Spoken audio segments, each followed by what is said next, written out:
Hey yo tout le monde, c'est Sergent Michael. J'espère que vous allez vraiment toutes et tous bien. Et aujourd'hui on se retrouve pour un nouvel épisode de Parlons Gaming. Alors aujourd'hui on va parler d'un jeu, un jeu Nintendo, comme vous le voyez dans le titre, Nintendo Land. Nintendo Land, c'est un jeu Nintendo, forcément. Tu vois, les gars de Nintendo, ils sont venus, ils se sont dit, bon les mecs, on va faire un jeu. Si on mettait carrément le nom de notre marque dans le jeu, le nom de notre société. Mais quelle bonne idée! Ça c'est vraiment en mode personne ne peut nous piquer le jeu quoi. Bref, du coup Nintendo Land c'est un jeu sorti sur... je pense d'ailleurs que ce jeu est le premier, au moins l'un des premiers jeux à être sorti sur la Wii U. D'ailleurs, peut-être encore une des raisons pour laquelle la Wii U n'a pas fonctionné.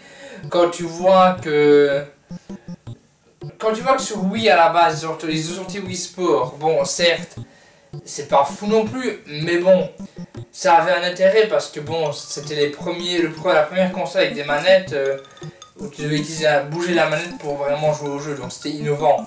C'est pour ça que ça a marché. La Switch. Eux, ils ont sorti le jeu avec une grosse licence. Ils ont sorti le nouveau Zelda, Zelda, je suis pas fan de Zelda, je vous le dis, Zelda Breath of the Wild, voilà.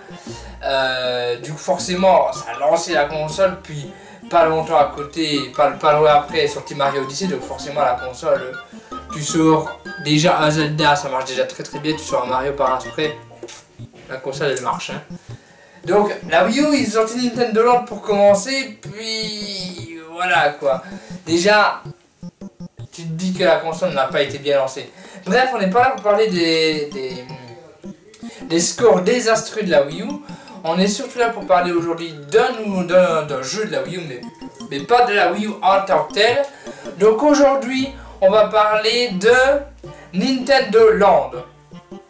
Alors... Nintendo Land est bien évidemment, comme à chaque épisode, un jeu que j'ai apprécié. Un jeu de la Wii U, du coup. Mais bon, il y a quand même quelques défauts et on va en parler tout au long de la vidéo. De ses points forts et de ses points faibles, même si aujourd'hui je vais plus vous parler des différentes catégories. Voilà. Alors c'est un jeu assez convivial en fait. En fait beaucoup de gens pensent que ce jeu est en fait le Wii Sport version Wii U, mais en fait il n'en est rien. D'ailleurs j'ai fait ce jeu là parce que vu que l'épisode précédent de Parlons Gaming c'était Wii Sport, je me suis dit que ça avait bien. Bref, donc il y a beaucoup de gens du coup qui pensent que c'est le Wii Sport de la Wii U, mais en fait il n'en est rien. La seule chose qu'on pourrait trouver que c'est un peu pareil que Wii Sport, c'est le fait que c'est des mini-jeux en fait. Nintendo Land, si vous voulez, c'est un genre de jeu qui se passe dans un parc d'attractions entre guillemets, et t'as plein de mini-jeux en fait. Un peu comme Wii Sport, sauf que les mini-jeux de Wii Sport sont basés uniquement sur du sport. Tandis que là, on a divers jeux, pas forcément basés principalement sur du sport. Donc c'est plusieurs mini-jeux dans un jeu quoi. Par contre les designs de certains mini-jeux je les trouve parfois un petit peu trop simples, un peu trop simplistes. Je pense qu'on aurait pu faire un peu mieux au niveau du design hein, je parle hein. Le design des fois il est pas fou quoi. Et je trouve du coup ça met pas forcément assez en avant ce mini-jeu ou l'univers qu'il représente, donc c'est vraiment triste je trouve. Par contre, bon, autant il y a des mini-jeux qui ont un design très très simpliste, autant il y a des mini-jeux où eux, le travail, le design est totalement abouti, et même, je veux dire que le design est très très très très beau. Bon après au niveau du design, ça j'ai envie de dire c'est les goûts et les couleurs aussi. Mais moi je trouve qu'il y en a qui sont vraiment... qui ont vraiment fait ça vite fait, en a on voit qu'ils ont travaillé là-dessus quoi. Donc voilà, par exemple comme mini-jeu que je trouve qu'il y a un travail plutôt abouti au niveau du design, je peux citer Balloon Flight plutôt, ou les 3 jeux multi qui sont compétitifs, donc voilà. Mais bon, dans l'ensemble des mini-jeux, dans l'ensemble des graphismes du jeu, ça va, ça reste honnête pour la Wii U, tu vois, ça reste honnête pour la Wii U. Genre, ça aurait été sur Wii, ça aurait été exceptionnel, mais bon, là c'est sur la Wii U, donc pour un jeu Wii U, ça reste quelque chose de correct. C'est pas excellent, mais ça reste bon, quoi. Au niveau de la jouabilité, donc forcément, vu que c'est l'un des premiers jeux sur la Wii U, bien évidemment, le gamepad arrive, et forcément, ben, vu que c'est le premier jeu de la Wii U, ben, il va falloir se servir du gamepad, il va falloir l'exploiter, entre guillemets. Alors, le gamepad a été utilisé dans toute sa splendeur, hein. Parce que voilà, comme je vous ai dit, c'est Nintendo Land, c'est le premier jeu de la Wii U, donc forcément, il faut qu'ils mettent le gamepad à profit un maximum. Mais bon, dire que Nintendo Land c'est uniquement un jeu qui joue ce jeu au gamepad, ce serait vraiment être méchant et dire putain, Nintendo Land c'est vraiment le jeu qui a été lancé parce qu'il y avait la Wii U, quoi. Non, non, non, non. Non, parce que honnêtement, Nintendo Land, les attractions elles sont vraiment drôles et vraiment très sympathiques à jouer. J'y ai joué dernièrement pour faire la vidéo et franchement les attractions sont vraiment drôles à jouer. Alors le solo est très appréciable aussi, surtout pour ceux qui veulent se faire des high scores entre guillemets.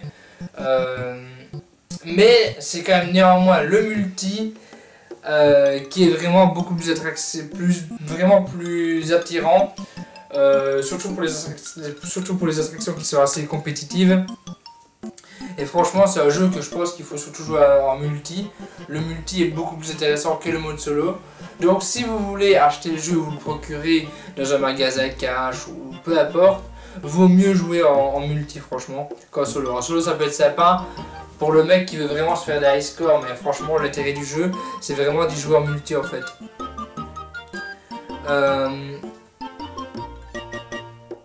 Franchement, enfin, moi personnellement j'ai joué avec des potes à l'époque où le jeu était connu quoi, enfin était populaire, il venait de sortir, et franchement c'est vraiment un jeu que en multi c'est vraiment plus intéressant d'y jouer en multi réellement. Par contre on peut jouer jusqu'à 5 personnes. Alors quand on joue en multi, c'est à dire qu'on peut jouer à 2, 3, 4, 5. Mais franchement, pour vraiment profiter un maximum du multi, faut vraiment jouer à 5. Quand vous jouez à 5, franchement, c'est encore plus fun. Quand on dit généralement, plus on est fou, plus on rit. Et là, bah, du coup, sur ce jeu, ça n'a jamais été aussi vrai. Parce que franchement, à 5, on s'éclate de fou. À 2, ça peut être marrant avec ta copine ou quoi. À 3, avec des potes, ça peut être marrant. Mais franchement, à 5, il n'y a rien de tel. Je bois un petit coup d'eau et on enchaîne. Et on va enchaîner du coup sur la durée de vie du jeu. Alors, au début, le nombre d'attractions peut faire peur et peut rebuter les gens qui voudraient acheter le jeu. Mais au final, les attractions sont assez complètes. Donc ça répare un peu ce terme-là. Donc c'est bien, tu vois. Alors le nombre de niveaux aussi, parce qu'en fait il y a plusieurs attractions, mais chaque attraction a plusieurs niveaux. Du coup ça peut durer plus longtemps que dans certains jeux qui ont d'autres mini-jeux quoi, par exemple. Alors il y a certaines attractions où on ne saura pas voir le bout tellement qu'elles sont longues. Il y a 6 attractions dans le jeu qui sont entièrement dédiées au scoring. Donc il y a de quoi faire honnêtement. Hein. Et bien évidemment, comme je vous l'ai dit, ça c'est pour le solo, mais pour les gens qui jouent en multi, franchement le multi promet, si vous voulez faire une soirée gaming avec des potes, ça promet quelques soirées très sympas en hiver, au coin du feu, ou même en été. Même si bon en été on est plus à aller dehors quoi. Mais genre, honnêtement en hiver quand il fait froid, un petit Nintendo Land avec des potes au coin du feu, un petit chocolat chaud, franchement, il n'y a rien de tel. Donc la durée de vie n'est pas folle, mais bon, vu que c'est vu qu'il y a plusieurs mini-jeux, on peut jouer de temps en temps, donc la durée de vie de base n'est pas folle. Mais bon, vu que c'est un jeu qu'on peut se faire des soirées avec, ça augmente un peu la durée de vie, même si c'est pas un jeu sur lequel on va passer des heures en solo, quoi. Sauf si on est un malade, mais on n'est pas des gens fous non plus. Au niveau de la bande son du jeu, alors la bande son est assez simple. Elle est assez simple mais efficace, sobre mais efficace. Elle n'est pas, c'est pas la meilleure musique du monde, c'est pas une musique qui a révolutionné le jeu. C'est une musique assez simple, mais voilà, ça marche quoi.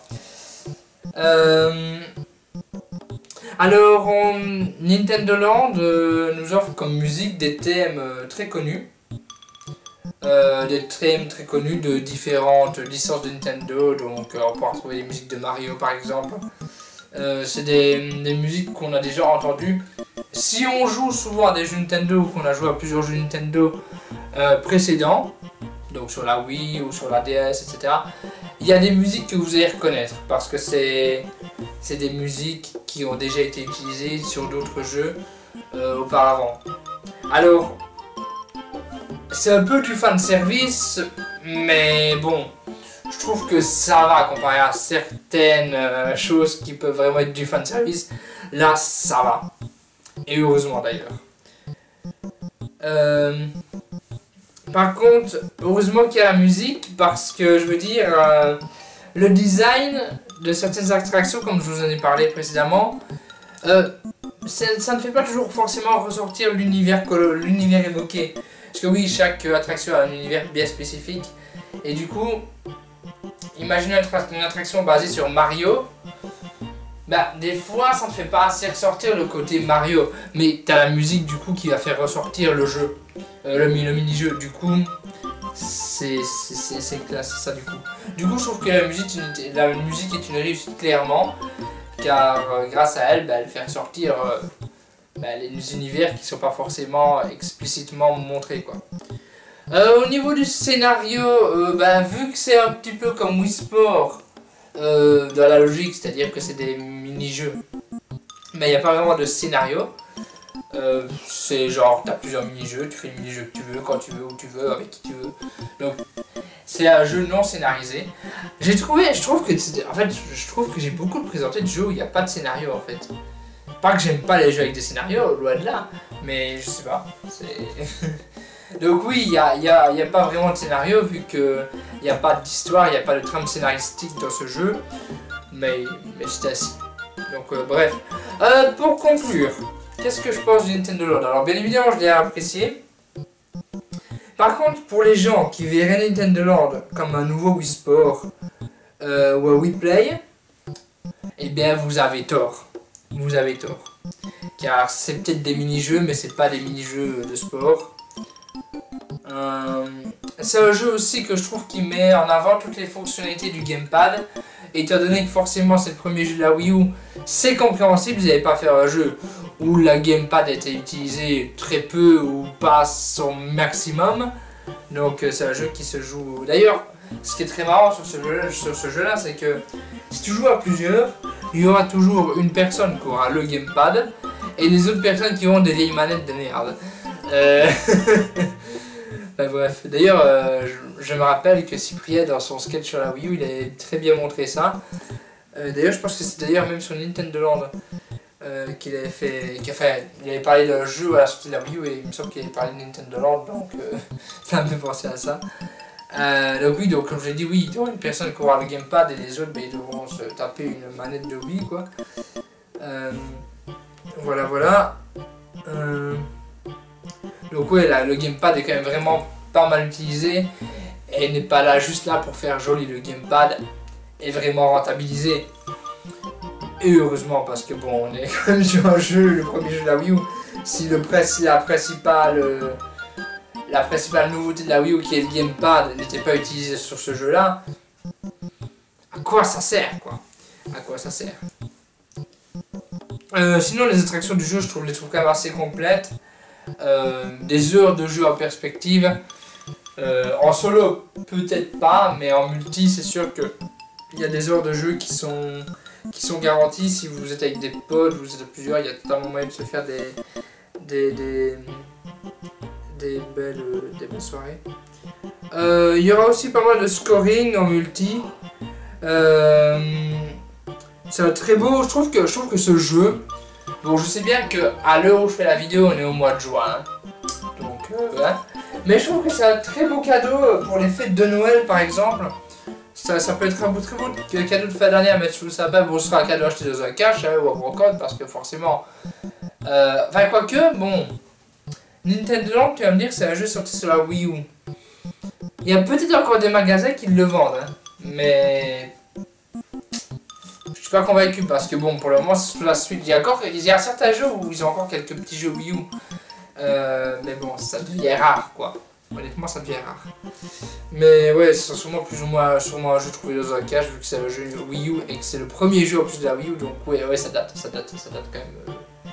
Ça date grave quand même. Mais bon, après, ça peut être un très beau cadeau à mettre sous le sapin. Car bon, après, ça offre des heures de jeu avec des potes, tu peux te taper tes délires et tout. Bon, après, je dis ça, mais bon, je sais bien que la plupart vont y jouer sur émulateur, hein. Mais honnêtement, ouais, à l'époque, c'est un très beau cadeau à mettre sous le sapin. Pour ceux qui avaient la Wii U, parce que oui, c'est marrant, tu offres un jeu Wii U à la personne n'a pas la console. Ça m'est déjà arrivé qu'un pote m'offre. Il y a un pote à l'époque qui m'avait offert un jeu Xbox 360. Un jeu auquel il avait déjà joué, mais qui n'y jouait plus, il me l'avait donné. Le seul problème, c'est que j'avais pas la Xbox 360, du coup, j'ai jamais joué au jeu, quoi. J'ai jamais eu la Xbox. Donc, merci. Je sais pas s'il voit cette vidéo. Mais mec, merci pour ton jeu, mais j'y ai jamais joué parce que j'ai jamais eu la console. Bref. Franchement, ce jeu, c'est vraiment une bonne façon d'égayer une soirée entre amis. Si vous voulez jouer à faire une soirée gaming, voilà, ça peut être assez sympathique. Donc, Nintendo Land, foncez. Foncez. Les yeux fermés. Vous pouvez foncer les yeux fermés si je vous le dis. Je bois un petit coup d'eau pour faire la conclue pour clôturer la vidéo. Donc merci à tous d'avoir regardé cette vidéo jusqu'au bout. Bon, comme d'habitude, si elle vous a plu, n'hésitez pas à laisser un pouce bleu, n'hésitez pas à commenter la vidéo, n'hésitez pas à vous abonner si ce n'est pas déjà fait, et n'hésitez pas à partager. Je ne sais pas pourquoi je le dis en prenant le train. Ouais, bon, c'est le blabla habituel des youtubeurs en fait vidéo, hein, vous connaissez. Je le fais toujours parce que bon, c'est devenu une habitude, mais bon, je pense qu'au final vous êtes au courant. Sans blague. Donc voilà, n'hésitez pas à faire des choses si vous avez envie. Et quoi qu'il en soit, en attendant la prochaine vidéo, que ce soit une vidéo de parlant gaming ou une autre vidéo, je vous dis à très bientôt et bye tout le monde!